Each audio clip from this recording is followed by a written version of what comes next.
of good news that's been happening here in DC, because you don't hear a whole lot of good news coming out of here. So what we have going on in DC lately is the cherry blossoms are getting ready to bloom, which is pretty exciting. There's a big watch on the blooms, and the temperature is so volatile that they thought the peak bloom would be next week, but they're expecting some snow this weekend, perhaps even an inch, so that could certainly affect what peak bloom cycle that the cherry blossoms experience. So hopefully when I'm back here in a couple of weeks, I can bring you some of the beautiful sights of the cherry blossoms down at the tidal basin. Also, what else exciting and happy has happened in DC lately? The panda Bao Bao from the National Zoo has recently been shipped back to China.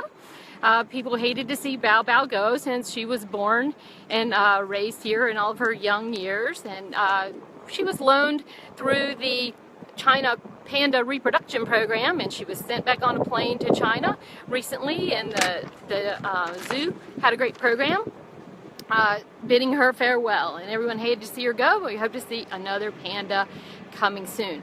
Another thing that you may not be aware of that's going on in DC right now is the building of the Museum of the Bible, which is going on, I guess, about a mile from here.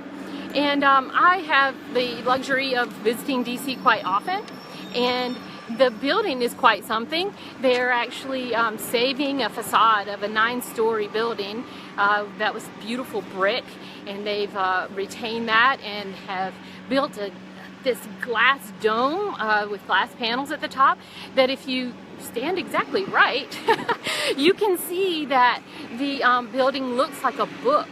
So I'm looking forward to that opening, I believe, in 2018, and perhaps you'll get to visit it when you visit our nation's capital and see what they have on display there. My dad was a Southern Baptist minister, so I grew up with quite a lot of exposure to the Bible, and I'm interested to see what they put out in the museum, and exploring that along with a lot of the other beautiful museums here in town.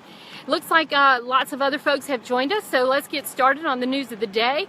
Why are we here at the Capitol? I'll explain that in just a second after I introduce myself a little bit. Like I said earlier, my name is Tracy Matheson, and I am a writer for DennisMichaelLynch.com. I enjoy every day bringing you stories of truthful news to the website, and I hope that between that and the app, that's where is your go-to source for truthful news.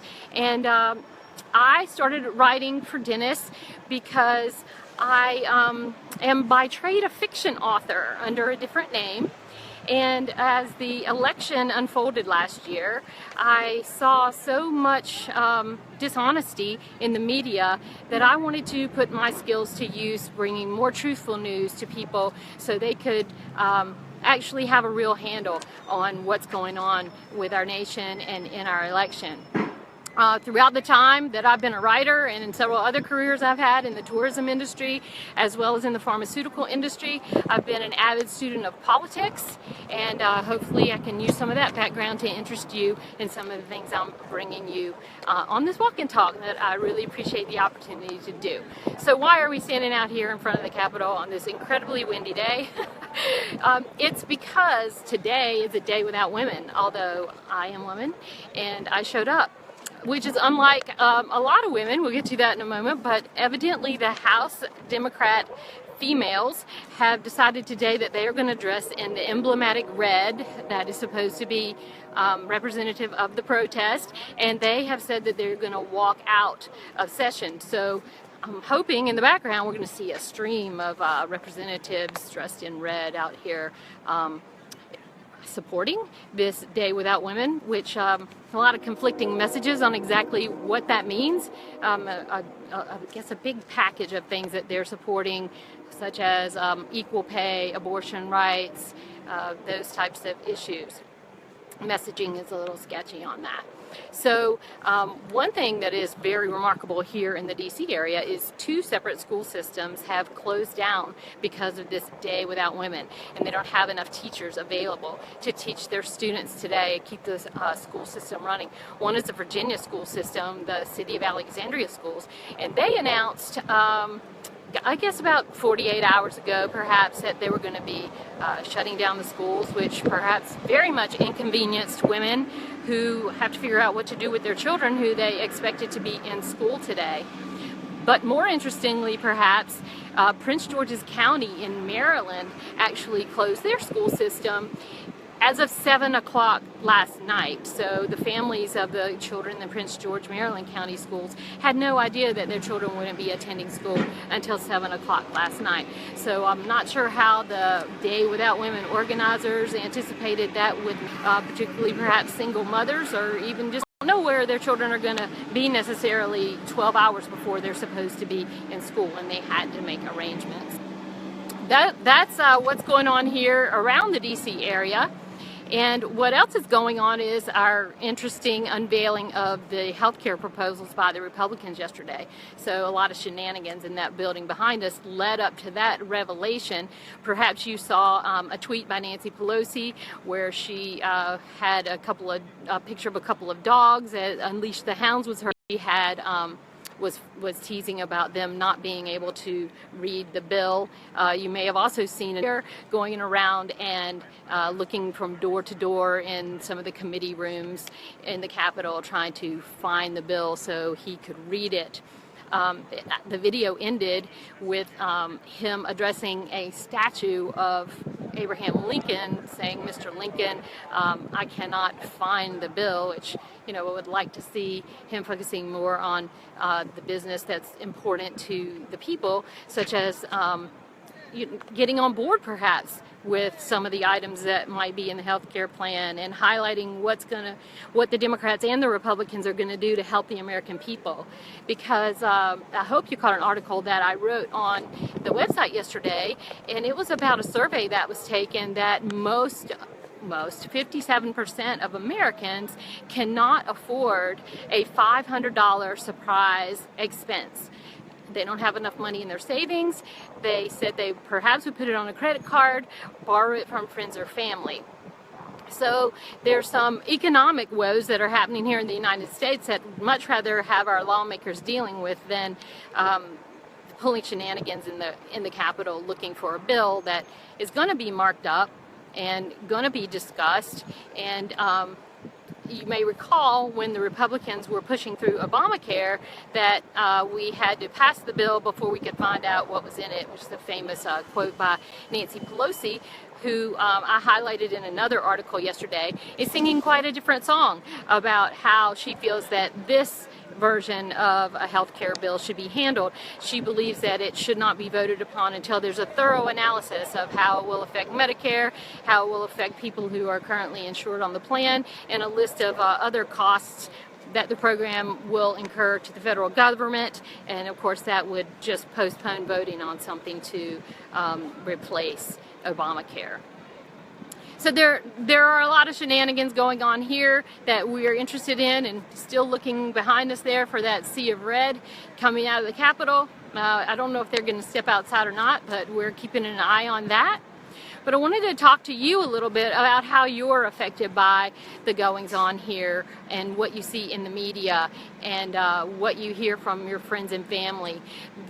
My feeling is that there is quite a population of intellectually, easy for me to say, malnourished people out there who are just getting snippets of news or biased news online, on television, in classrooms.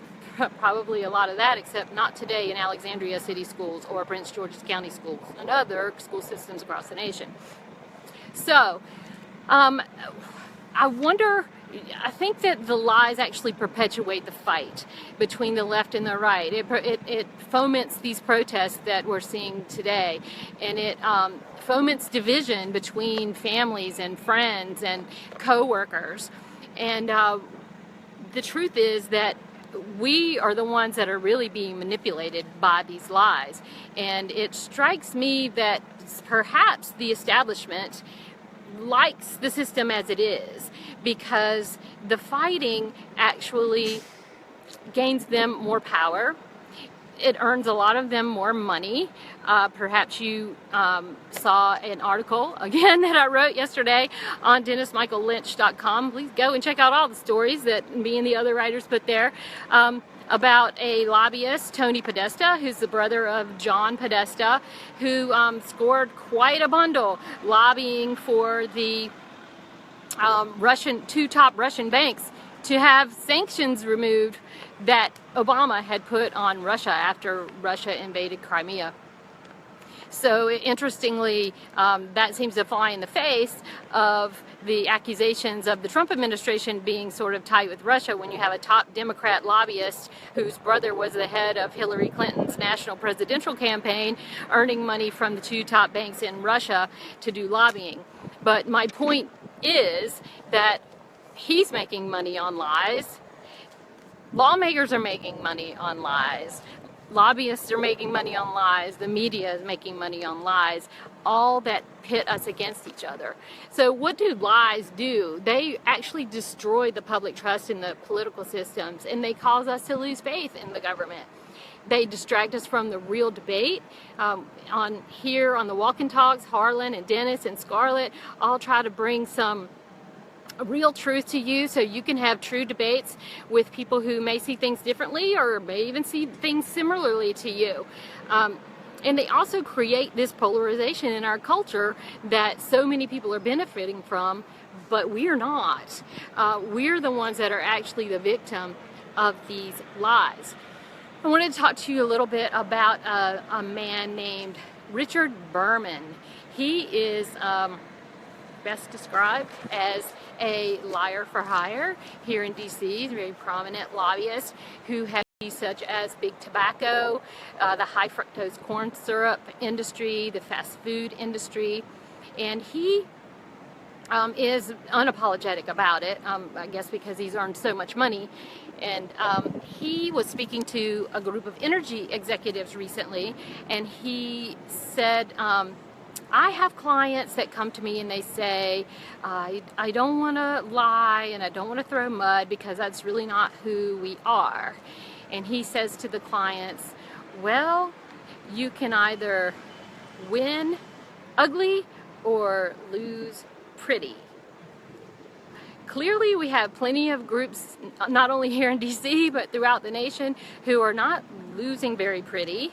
And I don't know if you would say that the election was won ugly, but I would like to see things change to a point where we're all winning pretty. That's sort of unicorn, rainbow, pie in the sky, I imagine, but I would like to see some unity take place, similar to that which our President Trump recommended from that very building a week ago Tuesday night in his very exciting speech that I hope all of you were able to see and experience the excitement afterward, although more news popped up and unfortunately the little afterglow didn't last as long as I had hoped that it would. But so when it comes to truth, I want to talk a little bit about truth so you know how to differentiate your truth from lies.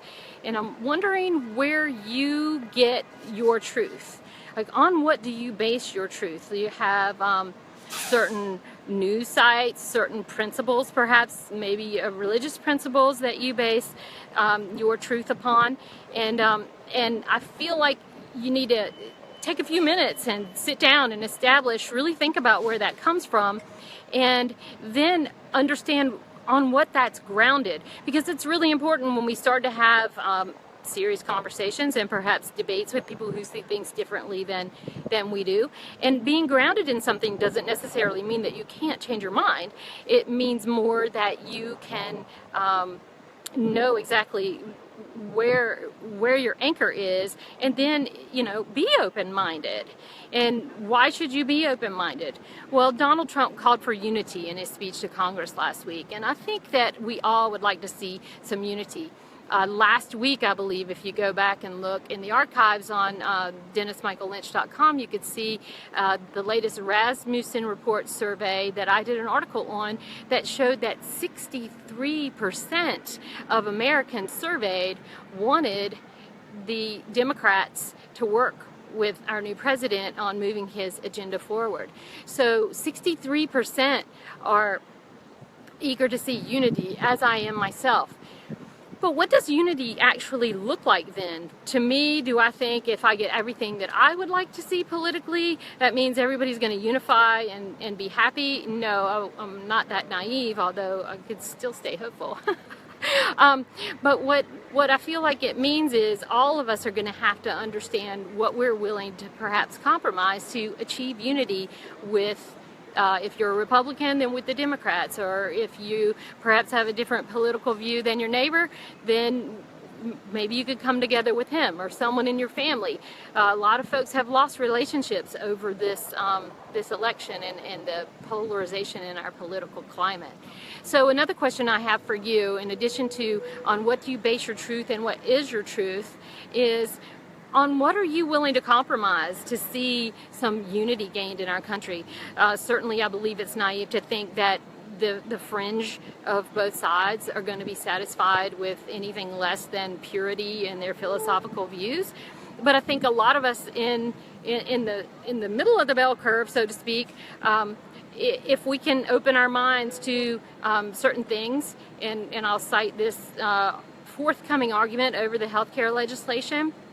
As part of that, you can already see conservatives kicking back on what's in the bill and saying they certainly won't vote for it if it isn't pure in a sense of their expectations.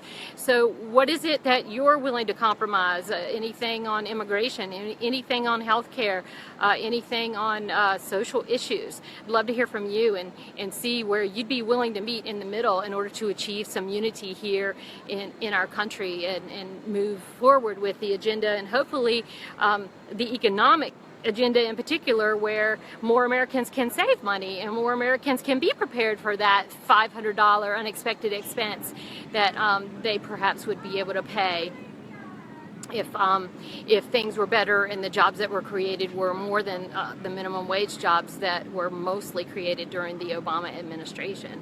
So I'm happy to meet you. Hopefully you'll check out my articles on DennisMichaelLynch.com and all of the other articles, because the writers are behind the scenes working really hard to bring you that truthful news, as well as the rest of Dennis Michael Lynch staff.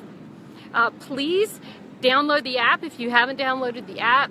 Definitely put in that you'd like to receive notifications so you'll know when walk and talks are getting ready to happen, as well as get notifications on breaking news and truthful news that'd be of interest to you. Also visit us on DennisMichaelLynch.com. If you like what you see from some of the advertisers there, definitely click on and support some of our advertisers. And speaking of support, we totally, gratefully, wonderfully appreciate all the donations to Dennis and his new effort, and we would appreciate any donations that you feel comfortable to donate. Any amount is so greatly appreciated, and I think you're going to get returns tenfold in the organization that Dennis is building and all of the good and truthful things that he and his team are bringing to you. So it's nice to join you today from Washington, D.C. Hopefully next time I might be able to bring you some of the cherry blossoms. So far, no red parade. Signing off from Washington, I'm Tracy Matheson. Till I see you next time, be happy.